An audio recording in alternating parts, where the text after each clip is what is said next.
What we want for, we don't always get, but what we yearn for. If we go to our integrity, we will receive. 100%. Hey, my name is Jenna Kutcher, and I am obsessed with all things business, marketing, numbers, and helping you to navigate both the messy and the magical seasons of this thing called life. I'm a small-town mama who took a $300 camera, grew a successful photo biz, and now I work from home and run a 7-figure online business. I teach you the tried and true secrets to building a career you adore. Shy away from the real talk? No way. Money, hardship, growth, loss, and marketing are all topics we discuss here. Think of this as your one-stop shop for happy hour with a gal pal mixed with business school. Pull up a seat, make sure you're cozy, and get ready to be challenged and encouraged while you learn. This is the Goal Digger Podcast. Let me ask you, have you ever thought about the true meaning of the word integrity? Like not what pops up on Google when you Google the definition, but the weight and the power that it holds in your personal life and what it means to be and live with integrity. Martha Beck spent a decade at Harvard before becoming a life coach, and her primary mission, passion, and only real interest is the elimination of human suffering by any means available. She's a multiple New York Times bestselling author and a coach known and respected around the world. Martha is here to lead us into the exploration of integrity, the meaning and the weight that it holds, its impact on business and life, as well as share her own experiments that helped her understand integrity in an entirely new way. Imagine not telling a single lie for an entire year. Well, Martha shares that experience too. It's an honor to host Martha Beck on the Goal Digger Podcast. Let's dive into this conversation on integrity. Thanks to Gusto for supporting the Goal Digger Podcast. Gusto offers modern, easy payroll and benefits to small businesses across the country. They were even named Best Online Payroll by PC Mag. Get 3 months free when you run your first payroll at gusto.com/goaldigger. Thanks to Hooked on Phonics for supporting Goal Digger. Hooked on Phonics helps kids learn to read with their unique process of utilizing hands-on learning materials shipped to your home every month in combination with their digital reading app. To get your first month for just $1, go to hookedonphonics.com/goaldigger. Hi, Martha. Welcome to the Goal Digger Podcast. Oh, it's so great to be here. Thank you for having me. Yes. Oh, I am just so inspired about your story. And I would love for you to just kind of start at the beginning. I think it helps set the stage for what we're going to cover today. And so I want to know, like, what was the path that you envisioned for yourself and kind of what led you to where you are today? Such a loaded question, but I know you got this. I was born on a snowy day. No. So I was born into a family that was very, very Mormon. In fact, my father was a big cheese in the Mormon church, and I lived in the most Mormon place of all the places in the world. I'll let you guess which state I was in.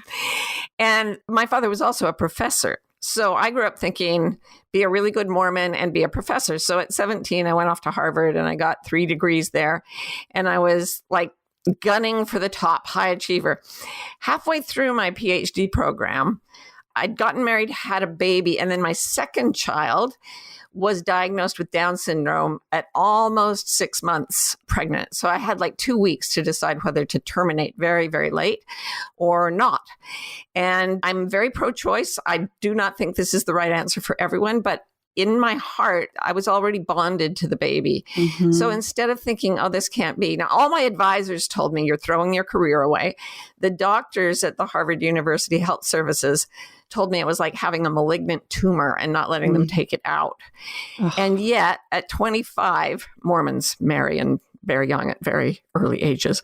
At 25, I was like, wait a second. Like my heart did not agree with the authorities to such a degree that I said, I will pay no attention to the authorities. And I had my baby, who turned out to be so central and beautiful to my life. And everything in my life changed when I had him because I had gone against the conventional wisdom of my culture.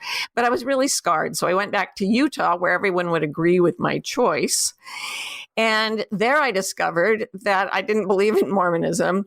And so I quit. It actually all came down to one New Year's Eve where I made a resolution not to lie for an entire year. Wow. And I was doing this because my whole experience having this baby had made me think there's something more to our lives than just the material. And I was sick, I was miserable, I was depressed, I was anxious. And the more I tried to achieve, the worse it would get. Yeah. But people told me the truth would set me free. So I thought, okay, no lies for a year. So in the next year, from the inside, my depression lifted, my many physical illnesses healed. I became better at everything I was trying to do. From the outside, I either left or walked away from my religion, therefore my family of origin and all my friends from before the age of 17. Realized I was gay. Yes, that happened. So there went my marriage. Quit my job. Wasn't for me. Quit academia, the only thing I had possibly been trained for. And also lost my home, fled Utah for other places. So it looked like I had basically burned down my life. Yeah. And I had, but one of my advisors at Harvard said, you're throwing your life away. And he was absolutely right. But the life I threw away was making me so miserable. And the life I got instead is so beautiful and has been. And that's what put me on the course. I was still teaching a little, and the students started asking me to just consult with them outside of class. And the next thing I knew, I was a life coach. Whoever thought of that? So no, I did not end up even remotely where I thought I would. Good Mormon professor. No, lesbian freelance entrepreneur. And try that. Wow. Yeah. It's amazing. I'm so curious, like, as you started, I think you have this really strong theme, obviously, of it with integrity, but also with intuition. I want to hear you kind of describe your journey and your relationship with intuition, because I think for so many, specifically women, it's almost like we turn the dial down on our intuition and we turn the noise up of the world of telling us what to do and who to be and how to do more and hustle harder. What has your relationship with intuition looked like throughout this process? Okay, so intuition, one of the things that happened to me when I was pregnant with my son, and one of the reasons I did not choose to terminate, is that right in the middle of a very academic scientific milieu, I started having psychic experiences. I couldn't put it any other way. And they went down a lot after he was born, but a trace of them remained. And I became really curious about that. Like I could see things that were happening to loved ones when they were half a world away and stuff like that. So my intuition started to become a really big source of fascination for me. But you can create a lot of things if you just focus on magic, you just focus on miracles. And a lot of really amazing things happen to me. But unless they bring joy, mystical experiences are basically not any different from any other experience. So at a certain point, I did this. The truth will set you free. I'm just going to be honest. I'm going to be in integrity. And that is not a moralizing word. It just means intact and whole. Yeah. So when you're born in your true nature and you're just one thing, intact and whole, then you get pressured by other people and you divide, you abandon yourself to become someone who would please others. At that point, you're not in integrity, you're split. You're two things, which is duplicity. So that happened to me massively. Obviously, I was way out of integrity when I was a Mormon Harvard student. So I just decided a few years ago, I'm going to do this integrity thing down to the ground. I'm really going to try to live in harmony with my true self, that there really is no other option for me. When I did this, Jenna, the intuition, the magic, the miracles went off the freaking charts. And I was not going for that. I was just trying to be honest and consistent and harmonious with my deepest sense of truth. And I mean, crazy magic and miracles started happening. And I was just like, you know what? The secret is absolutely true. What you think comes true, except if that were true on the surface, all of us would win the lottery, right? What I realized is that everything you think comes true when you're in harmony with your true self. Wow. Can I tell you one more thing? Yes, please. So I feel like I'm talking too much, but I get very excited. So I went around, I've been around the world coaching zillions of people in all walks of life, beggars, billionaires, prisoners, all kinds of things. And I look for what puts them most deeply into peace and joy. And if you say out loud, so there's this thing in the book, I call it the ring of truth. When you say something that's not true for you, your whole body reacts immediately. Muscle tension, stress hormones, reduced immune function. When you say something that's true for you, everything relaxes and gets better.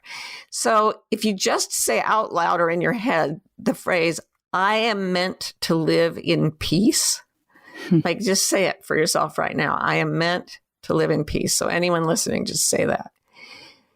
You can feel yourself sort of coming into focus. Like there's a sense of that actually is true. So this is what I think. We're all meant to live in peace. So when we ask for miracles and we ask for stuff and we ask for fun and love and everything else, the universe immediately answers yes and sends us the gift immediately. But it always sends it to our real home address, which is peace. It never sends it to desperation. Because why would it want us to stay there? It wants us to stay in peace.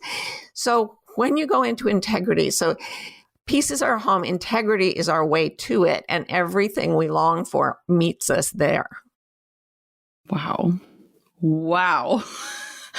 I am just blown away by thinking about your journey and nowadays, and Martha, I'm curious to hear what you think about this, but nowadays with everything being so broadcast online and, people living with these highlight reels and you're talking about kind of this time before all of that, where from the outside looking in, your world was combusting because of your decisions and staying true and honorable to your integrity. Do you think that you would have had the guts to do all of that if people were looking in? Have you ever thought about that? Oh, I think about it all the time. I mean, all of us are preoccupied with what other people are thinking about us, even though we don't know what they're thinking. So I like to say we're obsessed with our fantasies about other people's fantasies about us. Yes. But I kind of went a step further. I left Mormonism, but I'd also been sexually abused by my father, and he was a big cheese in the church, right? So 10 years after I left, I felt sort of morally compelled to write a book about my experience, but also how any sort of fundamentalism binds people to things that aren't right for them and corrodes our lives and makes our relationships weird and makes people crazy, frankly. So I wrote a book about Mormonism and leaving Mormonism. And I knew for a fact that I was going to get pushback. I mean, I grew up around these people, and most of them are wonderful, but there's a significant lunatic fringe. So as soon as the galleys went out, I started to get death threats. I started to get threats against my children. Someone killed all the plants in my yard. I had to have bodyguards when I went on my book tour. It was pretty crazy, and I fully expected to be killed. And my family told me they were going to have me put in prison, that I'd never see my children again. It was pretty aggressive disapproval. It was kind of the opposite of people pleasing. Yeah. So I've really faced and I'm a people pleaser. That was my family would say, she just lies all the time. She'd say anything to make anybody happy. And I'm like, but I'm not making you happy. Yeah. So you can get pushback, and you actually will.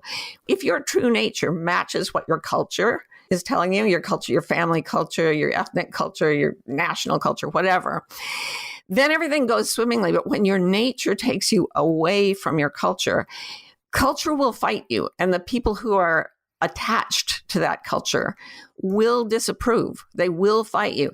So I'm not religious, but in the Bible, I think Jesus said, what would it profit a person if they gained the whole world and lost their own soul? Yeah. And I really got to the point where if I wasn't willing to put my life on the line, I was going to lose my soul. And that wasn't an option. So I wrote the book. And again, it just set me free at higher, deeper, more wonderful levels. And ended up being profoundly positive. That's what the truth always does. Yeah. I want to know, because you never planned on becoming an entrepreneur, right? Like that was never on your vision board. It wasn't something that you thought of. And so how does integrity play a role for you as you were forming and building this amazing business? What has that looked like? Because so many entrepreneurs tune in here, and integrity is such a big piece of not just starting a business, but being able to run it for a long time. Yeah. Oh, gosh, you're so right. I tell people it's like having a huge baby that never sleeps. But, I was teaching, as I said, I was teaching business school, and people started hiring me outside of class. And I ended up writing, I'm very introverted, so I wanted them to go away. So I wrote a book that had everything I knew in it about how to live a good life. And since I'd come from such a miserable place, and I'd worked my way toward happiness, I really sort of knew the steps that I was talking about. And as a result, my plan backfired horribly, and I got more and more clients. And I was like, okay, what do I do now? So it ended up being, there were too many clients to just handle as a one-on-one practitioner. So I started training people to do what I did so that there would be more people around me. And one of them, who has a really successful coaching business of her own now, she sat down with me at lunch one day when we were doing a seminar, and she said, "Why aren't you making a lot more money?" And I was like, I don't think about money very much. And she said, "Look at this." And literally on a napkin, just like the old cliche goes, she said, "Here's how you can do this with a $150 website template and ideas for 4 products. You could start a business right now." And I looked at the napkin and I was like, by George, I think she's got it. I went home, I got the $150 template. I put up my website. We went into the black the first day and have never been out of it. But as we've grown, I've made a lot of hiring and firing mistakes. I've hired people for the wrong reasons, like because they were desperate and needed my help, or, just things that weren't wise for the business. And it always blew up in my face. And part of my integrity cleanses over the years, I do these things called integrity cleanses where it's not about lying. I don't lie very much in the first place, but it's about making sure everything is in integrity. So talking to every one of my clients and or my coworkers on my little team and saying, are you happy? Are you in your own integrity? Is this working for you? How could I make it better? How could the system work better? Just constantly bringing things into higher and higher levels of wholeness. So like if an airplane is in structural integrity, it can fly anywhere. And that just means all its parts are healthy and working in harmony with each other. If those parts fall out of integrity, the plane may crash, right? So what I learned to do is made sure I found the best people I possibly could. And then I'm constantly tuning the machine so that it can stay in the air. And at first it was a huge job, and now it's really not. Oh, touch wood. It's really not as much work because the machine's working. Yeah. It just flies.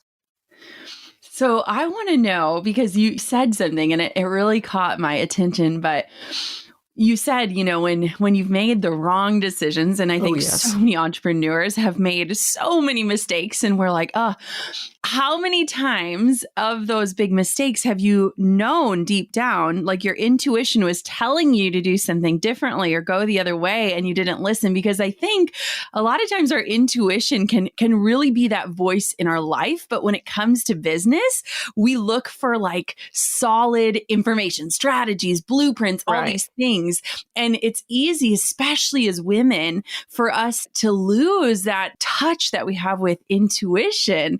And so has that been a theme for you when you've noticed that you've made mistakes, that maybe you weren't leaning on your intuition as strongly as you should have been? Well, I would say only always. Every single time. Yes. I call it my integrity. It's that sense of truth that's deep inside you that tells you this is reality. What you dreamt last night isn't as real as this. And every single time, and I've asked this of hundreds of clients who've had bad relationships, bad business decisions. I said, when did you know in your gut? And they say, I knew the moment I was doing it, I knew it. Yep. And so this is another reason I wrote this book, because when you strip away everything that's not integrity, your intuition becomes the driver of all your actions, and you come to trust it because you're not mixing it up with all these weird cultural messages that aren't really you. So it gets very strong and very pure and very clear. And that's why, it has been the biggest asset in business for me, because my intuition is like a huge neon sign now. Yes. Yes. I love that we're talking about this, because I often find myself sitting at tables with really successful businessmen. And as like a young mom, female from Minnesota, one of the things that I think is my strongest benefit is my intuition. And I think too, in so much of business and strategy and growth and all of these things, when we can really lean into what I call our gut game, like what does my gut say? What's my gut game telling me? I think that it helps us to really define success on our own terms. There's so many things we could be doing, or that we could always do more, or things like that. And so I think this conversation is so valuable, because women sometimes need to be told, like, you can trust yourself, Isn't that crazy? It's not crazy at all. In fact, people ask me, what's the one piece of advice you would give above all others? And I always quote the German poet Goethe, who said, when you trust yourself, you will know how to live. And I think it's not just women who have intuition. Men have a lot of it, but they can also rely on a patriarchal system that favors them, right? So maybe they just allow themselves to go with the cultural current. Women are already, as a woman with a business and children, you know how hard that is. If you don't go on your gut, if you try to use the old systems, not only will the old boy network not let you succeed very well, but it'll ruin your life with your children. That's what I found out. I had 3 kids, really close together, and then trying to start a business with them. A lot of my techniques for how to make your life happier came from the incredible math problem of how to make your life work with children and a business. Yes. And so, women, I think, are ahead because we don't have that superstructure that men can rely on. Yeah. One of my favorite things that you talk about, Martha, is the difference between a want and a yearning. Can you walk me through that? Because I think it is so powerful. Yeah. I've had the privilege of coaching a lot of people who have everything anyone could want. They've got so much money. They've got people, adoring them. They're world famous. And I'm sure there are people in that situation who are happy, but the ones that come to me are not. And I had this one guy who I wrote about this in the book. He made, I think, $200 million, $400 million in one day from selling his company. And he had this huge party to celebrate. And he called me at 3 a.m. And there was this rock band live, some famous rock band playing in the room. And he's screaming into the phone. He's obviously very drunk. It isn't enough. When is it effing going to be enough? And ironically, the only thing that had ever made him happy was hiking. But he wouldn't go hiking. He just kept making more money, thinking that's the way to do it. That's what the culture tells us. It tells us a truth and a lie, as the saying goes. The truth is, if you're starving and cold, a warm room and a bowl of soup will make you happier. The lie is, if you're starving and cold, 10 different rooms and 10 bowls of soup will not necessarily make you happier than one room and one bowl of soup. So that helped me when I heard that, it made me set my sights on getting to the point of joy in my life and not being obsessed with growth for its own sake. Yeah. Top 10 coolest experiences as a parent is watching your kid learn. Watching Coco's mind working to sound out new words and letters is so much fun. Hooked on Phonics helps kids learn to read with their unique process of utilizing hands-on learning materials shipped to your home every month in combination with a digital reading app. To start off, you get unlimited access to their powerful reading app. Then, to reinforce the skills they're building there, workbooks are sent monthly to give your child hands-on practice. I've partnered with Hooked on Phonics, and they're offering your first month for just $1.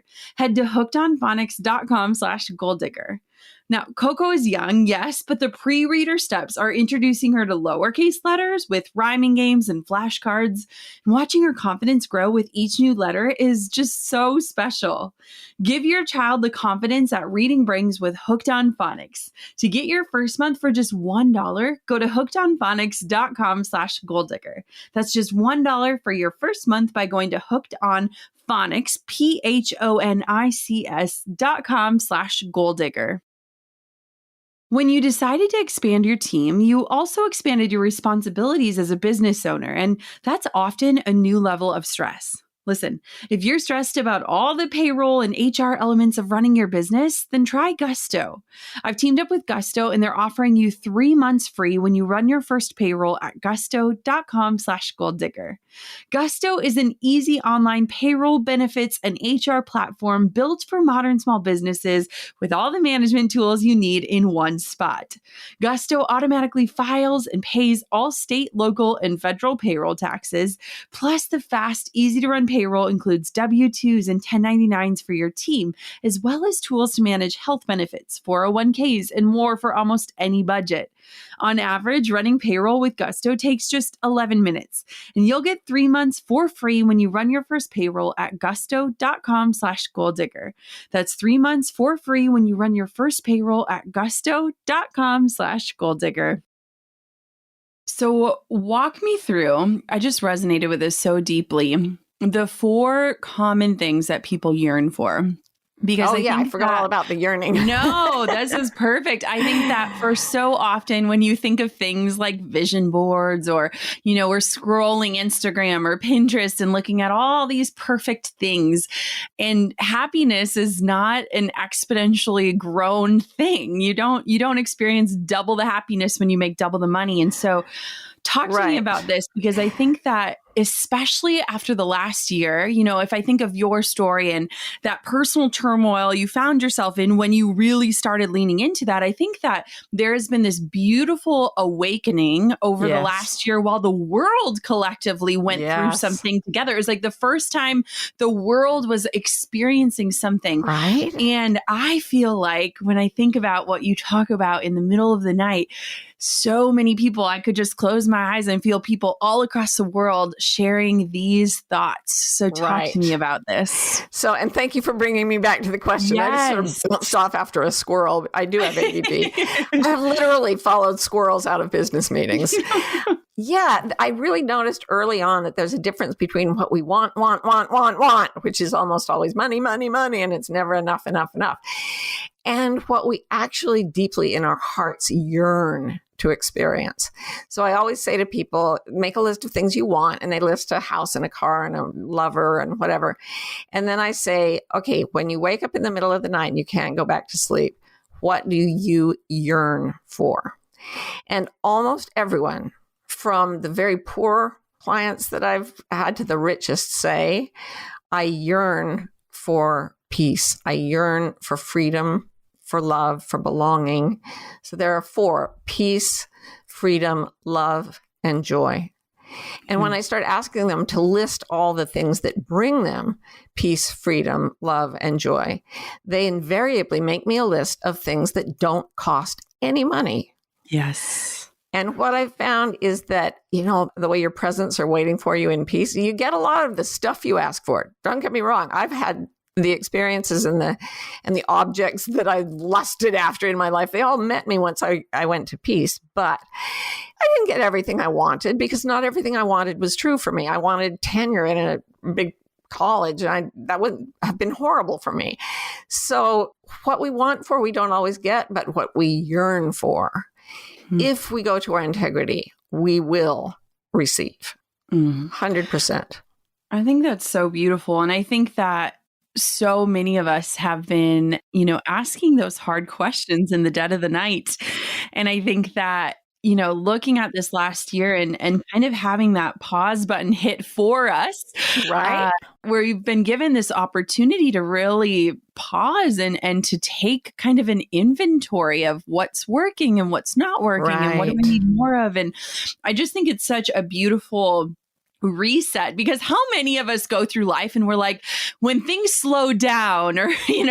I'll get around to this. And it's like, okay, here's your slowdown. And so I think that's so powerful, because I think when we strip back all the layers and we take back the shiny and we stop with the highlight reels, I think what's real is what connects us. And I think that that's so beautiful today.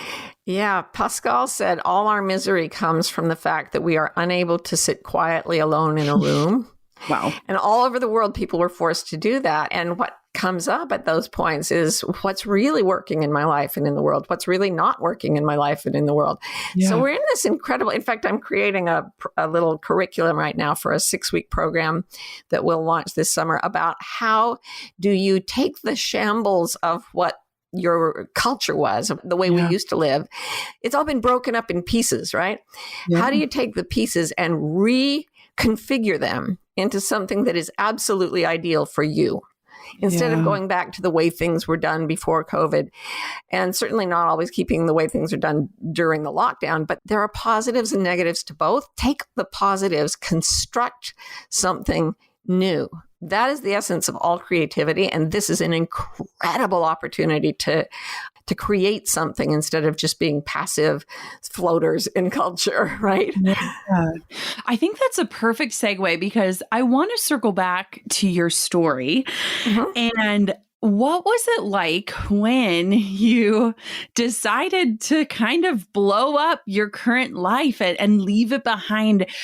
How did you put those pieces together, and what did it feel like in the process? Because as we look at the world today, I think so many people are in that rebuilding stage that we just spoke of. Yes. So I know it probably wasn't all sunshine and daisies, but walk me through that, because it's an easy part to skip in this story, but that messy middle, I think, is just where a lot of people find themselves today. This is so fun, because it's exactly what I was writing this morning about the curriculum. What you have to be able to do is to go into something that I'm calling the creativity mindset.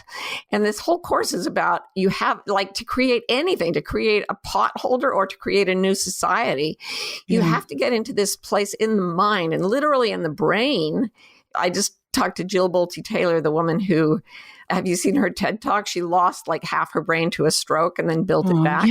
Yes. But she experienced this period of time when she was using the right side of her brain because the left one was offline. And our culture pushes us to the analytical and the left side of the brain, language, logic, or reason. On the right side of the brain is doing something called synthesizing, which isn't making something synthetic. It means recombining things in novel ways. And one thing you can do, if you want to take a tiny, tiny example of this right now today, just make a list of things you've got to do today. So what are 3 things you're planning to do today, Jenna? I'm doing 3 more interviews. Ooh. I'm putting my daughter down for her nap, and we are definitely taking a bath to wipe off all the markers that are all over her body. Okay, so as you think of doing these interviews, and you don't have to tell us who they are, how do you respond in your body and your heart to each one? Is it exactly the same, or is the energy a little different between these different people? It's different. It's absolutely different. Okay. So you take the one that you enjoy the most and you say, that's on the track to my best life. The ones that are, so say you get a +10 on the happy meter from your favorite person to interview, and the other person's a +8. It's not as great, but it's okay, but it's not great. Some people have -10s, like I'm going to my job and I hate it and it's a -10. What you want to do wherever you are in your life is inch your way toward happier. Just in small steps. Research shows, my way was way too drastic. And in the book, I'm very gradual. But what could you do to make so choose, don't say it out loud, but choose in your mind the interview that excites you the least. Yep. Okay. Now, is there anything you could do during that interview to make it more interesting for you?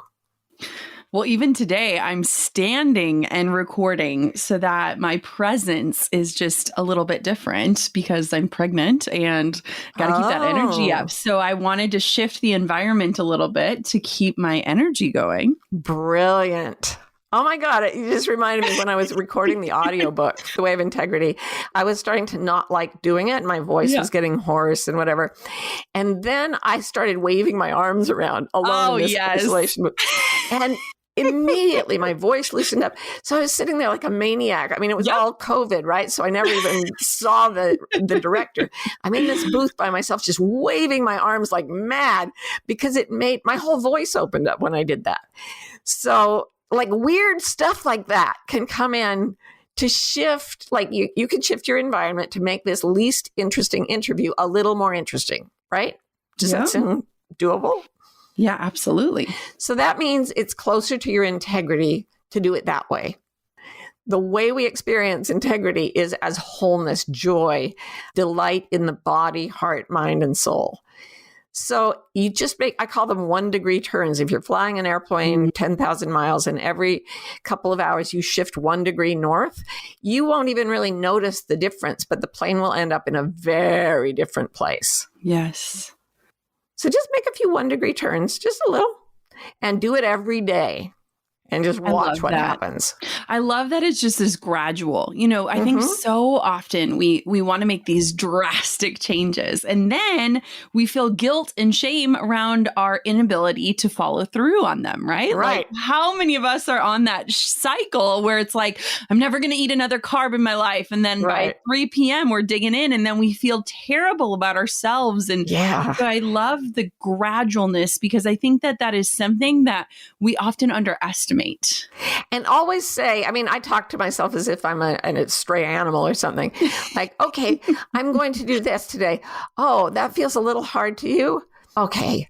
And like I'll say, I could get up early and do that. And then my wiser self comes in and says, you know what? Probably not.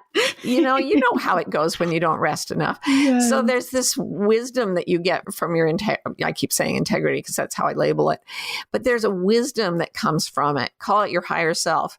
And if you remember the beginning of Eat, Pray, Love, it's where Liz Gilbert is crying her eyes out on the bathroom floor because she doesn't want to be married. And a voice says to her, Liz, go back to bed. And the reason she knows it's divine is that it doesn't give her a plan for the next 6 years. It just takes care of her in that moment. And that kind of love for yourself will take you to bed when you need to rest, but it will take you into very strong action when it's time to act. And you can trust it. Get really in touch with your deepest truth, and you will have more wiser rest and more energized play. And everything should be one or the other. Right. I know. Before we hit record, you said something about how you want to rest until you're ready to play and play until you're ready to rest. And I think, man, like what a beautiful narrative in this world that is always telling us to do more and that we're not doing enough. And I think that in and of itself is just a message that we all need in that reminder. Yeah, I mean, I know this is gold diggers, and my goal is to live in such a way that all I ever do is rest until I feel like playing and play until I feel like resting. And I don't do it flawlessly yet, but let me tell you, I am a hell of a lot closer to it than I used to be. Yes. Okay. So I want to know, since we've been kind of speaking about intuition and integrity and these voices and just kind of getting in tune with ourselves. One of the questions that I get asked so much, and I actually think it's just the perfect question for you, is talk to me about imposter syndrome, because we have these voices that can tell us to go back to bed or to turn this offer down or it's the not right thing. But so many women are captivated with this idea and with the reality of imposter syndrome. Right. And I want to know how that plays a role in your life, specifically as you've taken on these new identities and grown your career and your family and everything around that. Whenever you do something that's wrong for you, it's usually serving a belief. So a belief like I must always work. Yeah. That could be useful in some settings, but if it's taken to excess, it becomes a torment. And you may not even know that it's a belief you have. It just drives you because you got it from your culture. So when you have, like, I don't know, have you ever had imposter syndrome, Jenna? Absolutely. All the time. Okay. So tell me a few of the things that pop into your mind verbally when you're feeling like an imposter. who am I to do this? Why would they choose me? What experiences do I have that make me qualified for this? I mean, I could go on and on. Under those questions is a fear. I'm not qualified for this. Yeah. I'm not the right person to be doing this. No one would choose me, right? Yep. Those are the beliefs driving the imposter syndrome. Now, sit with the thought, knowing I am not qualified for this. Okay? Hold it in your mind the way you would hold an object in your hands. I am not qualified to be doing this. You got it? Yep. What are you feeling in your body as you hold that thought in your mind? Just scan your body. Don't try to change anything. Just notice. What are you feeling? Guilt, and I'm like downtrodden. You kind of slump. Where are you feeling it? In your shoulders? On your back? Yep. Okay. And it feels like what? How would you describe the sensation physically? Heavy. Yeah. Okay. Now, that is a signal from your body and your heart and your soul that that belief is not true. And the way we fall out of integrity is to think something is true, to truly believe it's true, when in fact our deeper self knows that it's false. So, and the book kind of takes you through how to unchain yourself from that. But if I were to ask you right now to just entertain the thought, I don't know if you can do it. Most people can't do it without a little bit of work, but maybe you can. Imagine that you wake up in bed tomorrow and you've had a tiny stroke in the night. I mean, it's not noticeable. The only effect it had was to make you unable to think the thought, I am not qualified for this. So you can't remember that thought. You can't imagine that thought. It's gone. It just never existed for you. So you wake up in the morning, you stretch, and you cannot have that thought. How does your body change when you go there? It stands so you feel tall. Yeah. Now, from this place of no belief, where you just release the false belief, you will begin to discover by your own experience, and you already have, by your own experience, that you are very qualified to do what you're doing. So if you can hold that thought, the evidence shows I'm good at this. Tell me how that feels in your body. Like joy. There you go. Where does it manifest in your body? I feel like in my chest. And what is it like? What does it feel like? Like a sunbeam radiating out. Radiating sunbeam. That's integrity. That's the truth. And what was rattling around in there, I'm not good enough for this. That was like a foreign object that got tossed into the engine, and that'll blow up your life unless you get rid of it. But what you just did is enough to get rid of it. And if you go through every thought that causes you suffering, your mind gets clearer and clearer and clearer, and life starts to line up more and more beautifully. And you end up feeling better than you ever thought you could feel. And then you'll think, I don't deserve this. And then you'll say, that's not true either, because it feels horrible. And you let go of that too. That is so beautiful. Oh, Martha, this has been incredible. I am so grateful for this conversation today. Me too. Oh, tell everyone, where can they connect with you and learn more from you and get your book and your other books and just become a part of your community that you're building? Yay. Of course, there's my website, marthabeck.com. Every Sunday on Facebook and Instagram, I do something called The Gathering Room, which is just a free half-hour broadcast where I go on and just chat about things that are on my mind and ways to make your life better. I'm on Instagram as The Martha Beck, which feels very arrogant to me. There's another Martha Beck somewhere, and my friend made me put The Martha Beck, but that's where I am on Instagram. And yeah, I find the book on Amazon, Twitter. See, I'm not good at social media like you are. I'm all like, of the places, right? That's what's beautiful about the internet these days. Yeah, right. And what's horrible. True that. Oh, Martha, thank you so much. This was such a treat. And I feel like it was just this breath of fresh air and almost the permission that women have been waiting for to really just turn the dial up on the volume of their intuition so they can live in integrity. So thank you so much. It's been an absolute joy meeting you and talking to you, Jenna. I have admired you from afar, and now I know you. Yes. Wow, what a powerful interview and what a beautiful reminder for all of us to pay attention to our intuition, to really live in integrity and do business with integrity. And I think too, so many of us kind of silence our gut game. We stop paying attention. We follow the paths of the others who have gone before us, even if things don't feel totally in alignment. And I love how Martha always brings it back to what you know to be true, what you want for your life. I think a lot about those 4 things she mentioned when it comes to yearning, the thoughts that we hold in the middle of the night. And I think that as we start to experience what this new normal is, I pray that we rebuild it in a way that helps us to feel those 4 things, to find more of that in our lives, to invite it in. I'm so grateful to be able to host conversations like this on the podcast, but I'm even more grateful that you get to tune in. So thank you so much for being a listener of the Goal Digger podcast. And if you loved today's interview or any of the past shows, if you have a moment, would you take a second and leave us a review? I read them every single week, and it sets my heart on fire to continue doing this work so that we can land in your earbuds wherever you find yourself. Thank you so much for listening to this episode of the Goal Digger podcast. Until next time, keep on digging your biggest goals. I'm over here giving you a virtual high five because you just finished another episode of the Goal Digger podcast.